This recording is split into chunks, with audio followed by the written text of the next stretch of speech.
ಗಂಗೊಳ್ಳಿ ಧಕ್ಕೆಯಿಂದ ಮೀನುಗಾರಿಕೆಗೆ ತೆರಳಿದ್ದ ಪರ್ಷಿಯನ್ ಮೀನುಗಾರಿಕಾ ಬೋಟೊಂದು ಧಕ್ಕೆಯ ಅನತಿ ದೂರದಲ್ಲೇ ಮುಳುಗಡೆಯಾದ ಘಟನೆ ನಡೆದಿದೆ. ಶ್ರೀ ಬಾಲಾಂಜನೇಯ ಹೆಸರಿನ ಪರ್ಷಿಯನ್ ಬೋಟ್ ಮಧ್ಯಾಹ್ನದ ಬಳಿಕ ಮೀನುಗಾರಿಕೆಗೆ ತೆರಳಿದ್ದು ಗಂಗೊಳ್ಳಿ ಅಳಿವೆಯ ಸಮೀಪ ಸಮುದ್ರದಲ್ಲಿ ಏಕಾಏಕಿ ಮುಳುಗಡೆಯಾಗಿದೆ.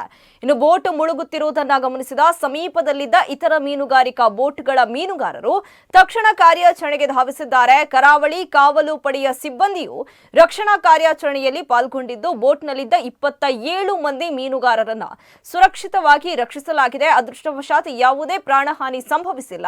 ಇನ್ನು ಬೋಟ್ನ ತಳಭಾಗದ ಹಲಗೆಗಳು ನೀರಿನ ರಭಸಕ್ಕೆ ಕೊಚ್ಚಿ ಹೋಗಿದ್ರಿಂದ ಒಳಗೆ ಭಾರೀ ಪ್ರಮಾಣದಲ್ಲಿ ನೀರು ನುಗ್ಗಿ ಬೋಟ್ ತ್ವರಿತವಾಗಿ ಮುಳುಗಿದೆ ಎನ್ನಲಾಗಿದೆ.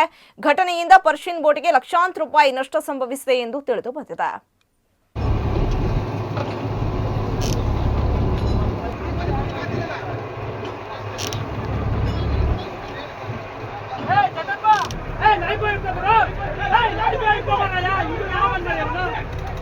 ತಗೊಬರ ಕೇಳೆ ಅದು ಹೋಗ್ತಲ್ಲ.